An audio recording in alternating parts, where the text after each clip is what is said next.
You all set? All right. Yesterday, families all across America gathered together with their loved ones and to give thanks. We have much to be thankful for in America. The food on our tables, the family and loved ones in our homes, and the many blessings that come from living in the greatest nation on earth. And today, we can also be thankful for families being recruited and reunited with loved ones who have been held hostage for nearly 50 days. Beginning this morning, under a deal reached by extensive U.S. diplomacy, including numerous calls I've made from the Oval Office to leaders across the region, fighting in Gaza will halt for 4 days. This deal also is structured to allow a pause to continue for more than 50 hostages to be released. That's our goal. This morning, I've been engaged with my team as we began the first difficult days of implementing this deal. It's only a start, but so far it's gone well. Earlier this morning, 13 Israeli hostages were released, including an elderly woman, a grandmother, and mothers with their young children, some under the age of 6 years old.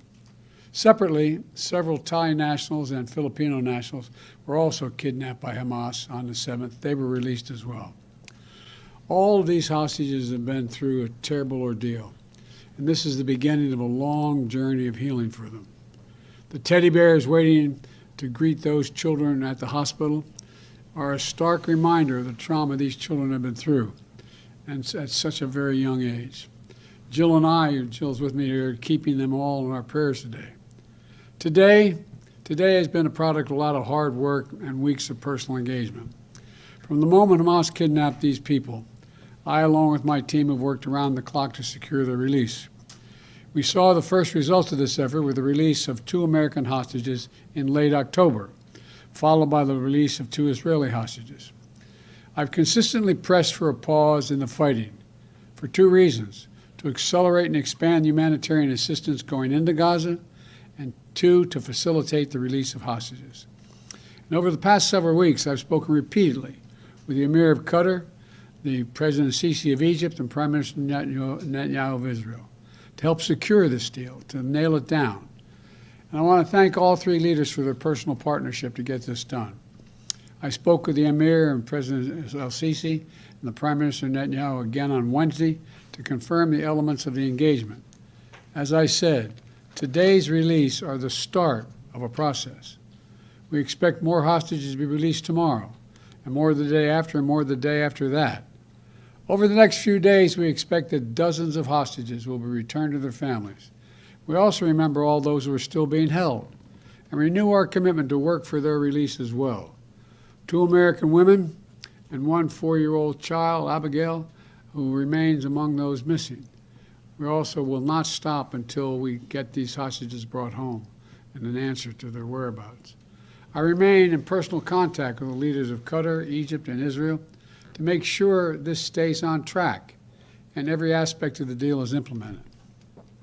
You know, this extended pause in the fighting brings a critical opportunity to deliver much-needed food, medicine, water, and fuel to the civilians in Gaza, and we are not wasting 1 single minute. Since my trip to Israel last month, I've been focused on accelerating the delivery of humanitarian assistance to Gaza in coordination with the United Nations and the Red Cross. I just spoke with my special envoy for the Middle East humanitarian issues, David Satterfield, for an update. And I've asked him to monitor our progress hour by hour and keep me personally informed. From the beginning, we put in place mechanisms to prevent Hamas from diverting these supplies. And we're continuing that effort to make sure aid gets to the people who need it. More than 200 trucks arrived at the crossing point in Egypt into Gaza today. These trucks carry food and medicine, as well as fuel and cooking gas. The fuel will be used not only to power the trucks delivering this life-saving supplies, but for desalinization, for water wells, for hospitals, and for bakeries. And hundreds more trucks are getting in position as well, ready to enter Gaza over the coming days to support the innocent Palestinians who are suffering greatly because of this war that Hamas has unleashed. Hamas doesn't give a damn about them. We also look to the future. As we look to the future, we have to end this cycle of violence in the Middle East. We need to renew our resolve to pursue this two-state solution where Israelis and Palestinians can one day live side by side in a two-state solution with equal measure of freedom and dignity. Two states for two peoples. And it's more important now than ever.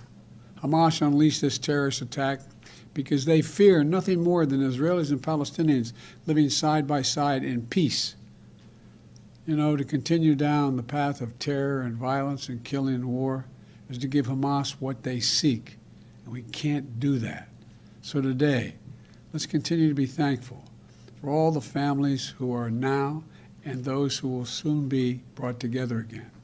And I want to once again thank the Emir of Qatar, President Sisi of Egypt, and Prime Minister Netanyahu for their partnership to make what we've done so far possible, and for their continued leadership as we all keep working to implement this deal. And over the coming days, I'll remain engaged with leaders throughout the Middle East as we all work together to build a better future for the region, a future where this kind of violence is unthinkable, a future where all children in the region, every child, Jewish, Muslim, Christian, Israeli, Palestinian, Arab, grow up knowing only peace.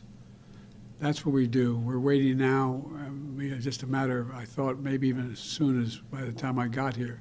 But in the next hour or so, we'll know what the second wave of releases are. And I'm hopeful that it's as we anticipate. So thank you all for listening. I'll take a few questions. Mr. President, when will the first American hostages be released since none were included today? We don't know when that will occur, but we expect it to occur. And we don't know what the list of all the hostages are and when they'll be released, but we know the numbers that are going to be released. So it's my hope and expectation will be soon. And of the 10 Americans that are unaccounted for, do you know all of their conditions? Are they all alive? We don't know all their conditions. Mr. President, how long do you expect this war is going to take, and have you encouraged Prime Minister Netanyahu to set a timeline, say, by the end of this year? I've encouraged the Prime Minister to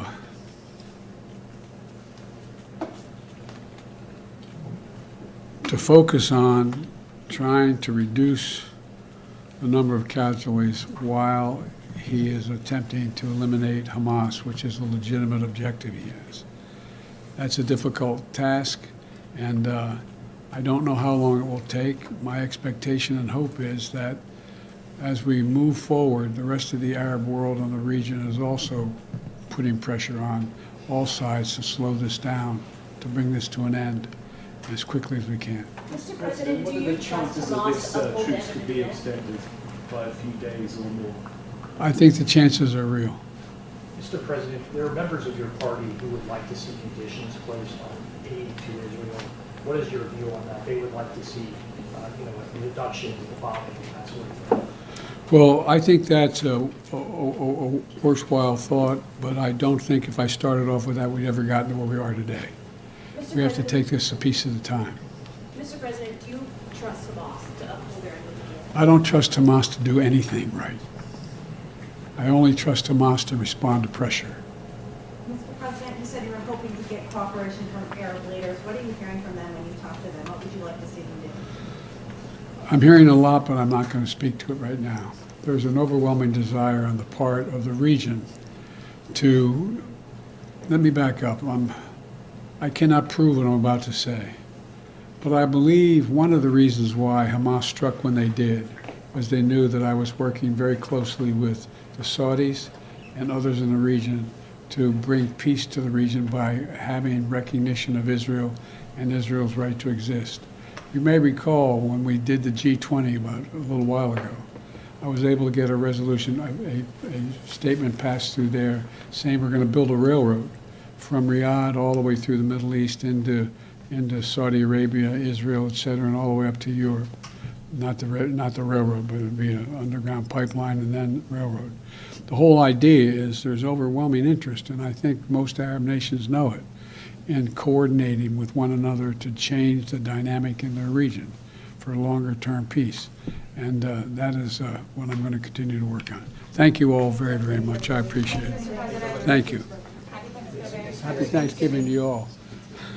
I hope you enjoyed it. You too.